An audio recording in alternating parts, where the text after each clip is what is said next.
Magandang araw sa inyo mga kabay. So ngayong araw mga kabay, for today's video mga kabay, pakita ko sa inyo yung lugar kung saan may nakitang bangkay na isang dalagitang bata. Dito lang sa gilid mga kabay sa Purok Size B, Barangay Pangpang, Angeles City mga kabay. Tara, let's go, pakita ko sa inyo yung lugar kung saan may nangyari. Sa Barangay Pang, so may batang ginahasa at sinunog yung katawan niya. So di natin malapitan kasi bawal videoan daw.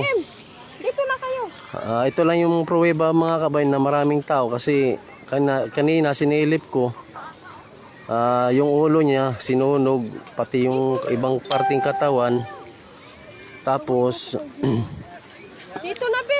yung ulo niya, yung bandang iskal niya inuod. Tapos hindi basta-basta malapitan mga kabay dahil Dito na. gawa ng sobrang baho. Kaya ngayon limitado yung paglapit natin mga kabay, pero try natin lapitan ng husto kasi nasa gilid siya ng sapa eh.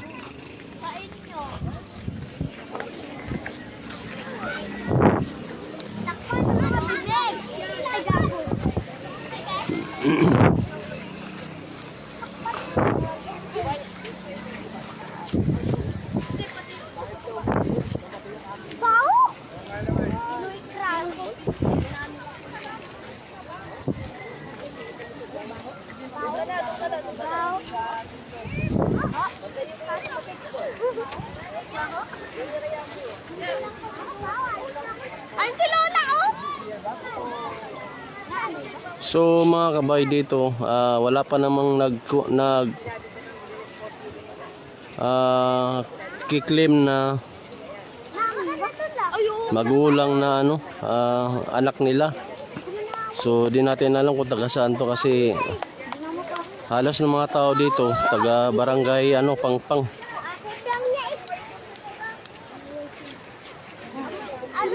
Kung napapansin niyo mga kabay, ayun yung kulay yellow na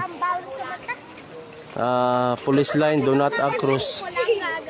Yung may puno na yan, nandyan mismo yung katawan ng bata. Limitado na tayo makalapit mga kabay kasi gawa ng pinagbabawal ng kapulisan natin. Sa mga di pa alam, dito nangyari sa Barangay Pangpang, Purok Size B.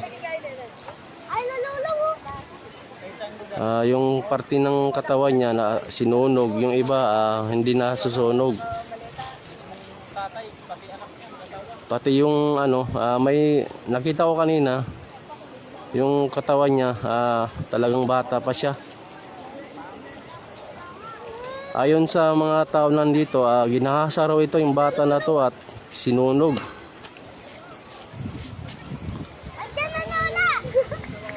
Baka may nakakaalam dyan na may nawawala na anak nyo.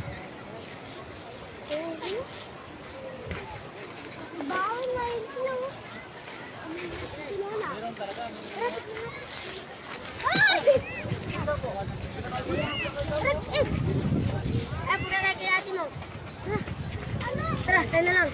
Ando si Kokoy. Talagang asin na sunog mga kabay yung katawan ng bata.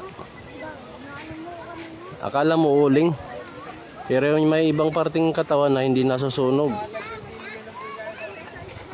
Tsaka hindi natin basta malapitan dahil sobrang baho.